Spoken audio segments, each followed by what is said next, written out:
আজকে সকালেই চলে গিয়েছিলাম শিরোমণি।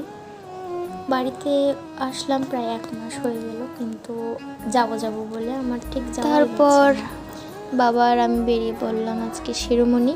তো শিরোমণি যাওয়ার কারণ একটাই, আমি একটু ডক্টর দেখাবো আর এখান থেকে মাসিমার বাসা যাব। হ্যালো সবাইকে, আমি তন্নি। তো তোমাদের সাথে কথা বলতে বলতে এখানে আমি চলে আসলাম। তো এসেই দেখি লম্বা একটা লাইন। তো বাবা অনেক বলে শুনে আমাকে সামনে লাইনে দাঁড় করিয়ে দিয়েছিল। তো এরপর আমার টোকেন নেওয়া শেষ। এই এতগুলো লোক পার হওয়ার পরে আমাকে অবশেষে আমি ডক্টর দেখাতে পারলাম।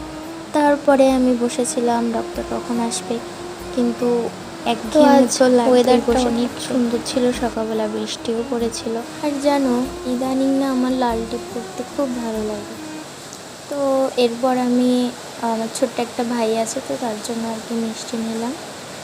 জানো, এত দুষ্টু আমার ভাইটা। মাসিমাদের বাসাটা একটু ভিতরে ছিল, তো বাবা একটা শর্টকাট পথ দিয়ে নিয়ে যাচ্ছিল। তো সেটা যেতে যেতে অনেকটা জঙ্গল মতো পড়েছিল। তো জানো, আমাদের বাড়িতেও না অনেক বাঁশঝাড়, কলা গাছ, কাঁঠাল, অনেক কিছু ছিল। তো সেগুলো দেখেই আর কি আমার বাড়ির কথা মনে পড়ে যাচ্ছিল। তো বলতে বলতেই মাসিমাদের বাসায় চলে আসলাম। আর এই যে আমার সে দুষ্টু ভাই, এত দুষ্টু যে বলার নেই। এরপর মাসিমাদের বাসা থেকে আবার খুলনায় চলে আসলাম। তো বাবা বলছিল একটা স্পিড খেয়ে নিতে। যখন ছোট ছিলাম, বিকালবেলায় বাবা রোজ বাইরে ঘুরতে নিয়ে যেত। তো আজকের ভিডিওটা এই পর্যন্তই।